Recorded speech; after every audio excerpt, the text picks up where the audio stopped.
Vamos ver hoje, através do texto do apóstolo Paulo em Tessalonicenses, no capítulo 2, dos versos 1 a 12, como a Bíblia descreve, como a Bíblia caracteriza esse poder, esta besta, ou, como diz o apóstolo Paulo, o anticristo. O apóstolo Paulo estava falando para os tessalonicenses acerca da vinda do Senhor Jesus Cristo. E ele estava falando o seguinte, veja lá no verso 1.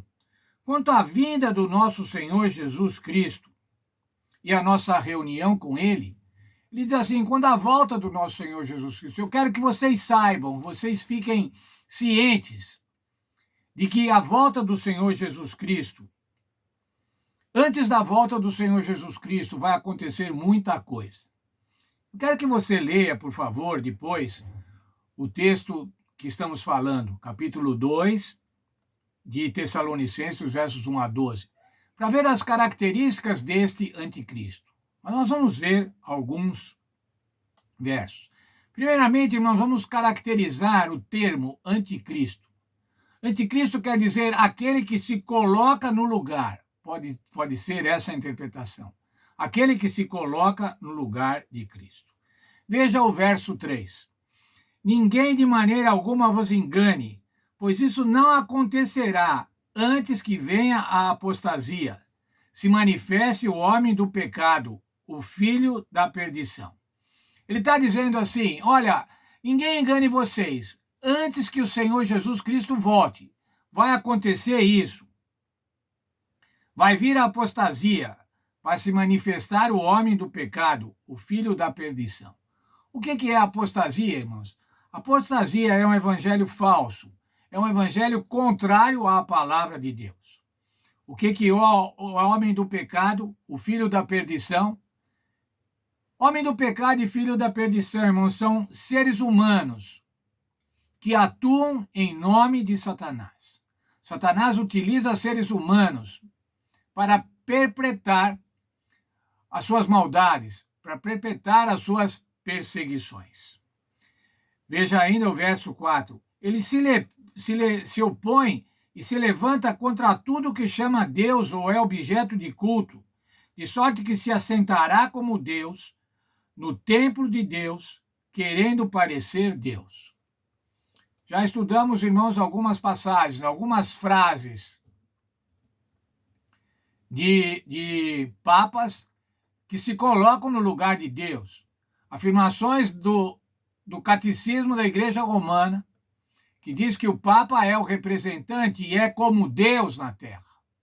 Veja, irmãos, Paulo está dizendo assim, antes da volta de Cristo vai acontecer isso. E o que é que vemos, irmãos, desde a Idade Média e também hoje? Não é exatamente isso. Isso que antecede a volta do Senhor Jesus Cristo. Veja agora a partir do verso 9. A vinda desse iníquo é segundo a eficácia de Satanás, com todo o poder e sinais e prodígios.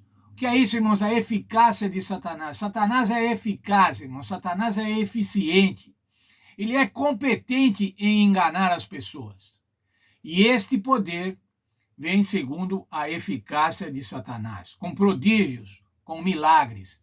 Por que prodígios e milagres, irmãos? Para impressionar o povo. O povo é impressionado com milagres e não é impressionado pela palavra de Deus. E Satanás sabe disso, então esse poder vai exercer o seu poder através de prodígios e de milagres. Verso 10. Com todo engano de injustiça para os que perecem, porque não receberam o amor da verdade para se salvarem. Todo engano, mentiras, irmãos. Quando nós vemos na Bíblia, a Bíblia diz assim, quando Satanás mente, vocês não precisam se impressionar, porque ele faz o que lhe é próprio. Ele é mentiroso e é o pai da mentira. E é o patrocinador deste poder político-religioso denominado besta, que vai exercer o seu poder no final dos tempos. Mas ainda, irmãos, não receberam o amor da verdade. Não receberam a verdade.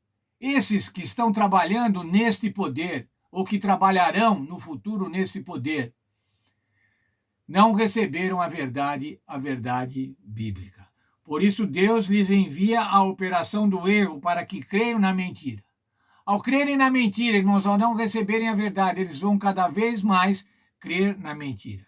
Para que sejam julgados todos os que não creem na verdade, antes tiveram prazer na iniquidade, prazer no pecado. Veja, irmãos, o que a nossa lição, o texto da nossa lição, falando sobre o comentário bíblico adventista do sétimo dia.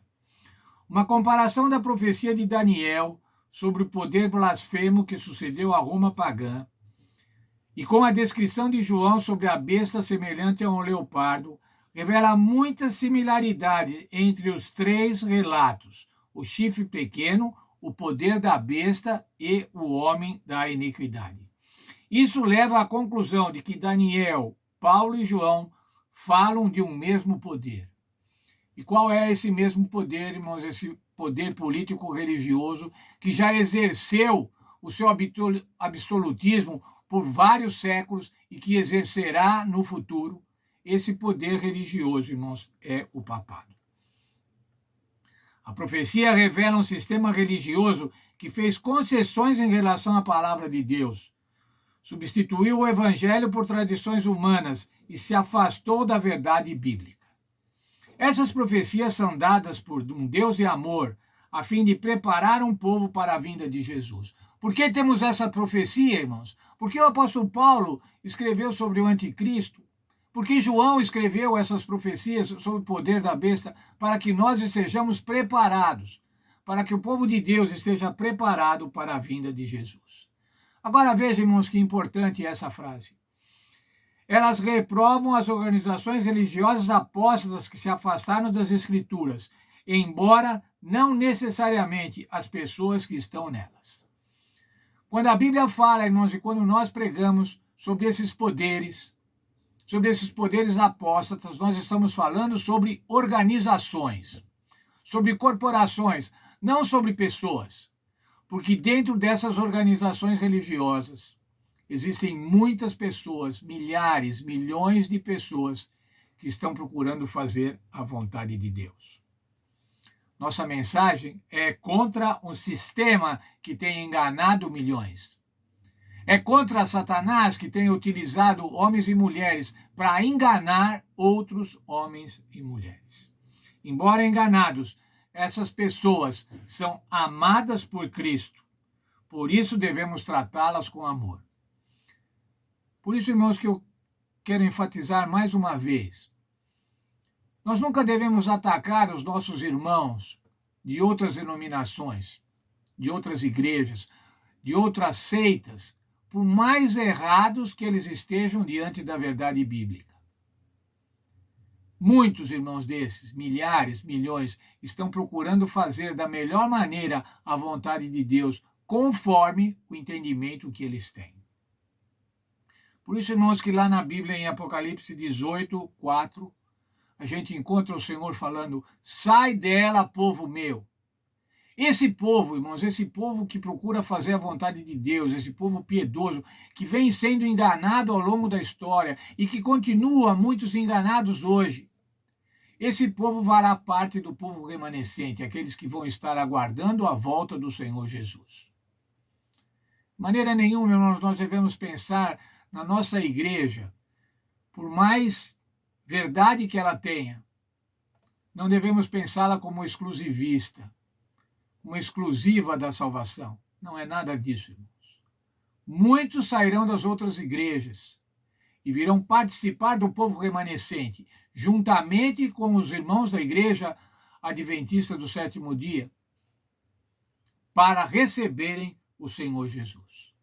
Eu quero estar nesse povo, irmãos, eu quero estar nesse povo remanescente, junto com os outros meus irmãos católicos, presbiterianos, batistas, budistas, espíritas, aqueles que sairão das suas falsas doutrinas para se unir à verdade bíblica e aguardar a volta do Senhor Jesus. Eu quero estar muito com eles, irmãos. Que Deus nos abençoe e que todos possamos estar aguardando firmemente, com perseverança, a volta do Senhor Jesus.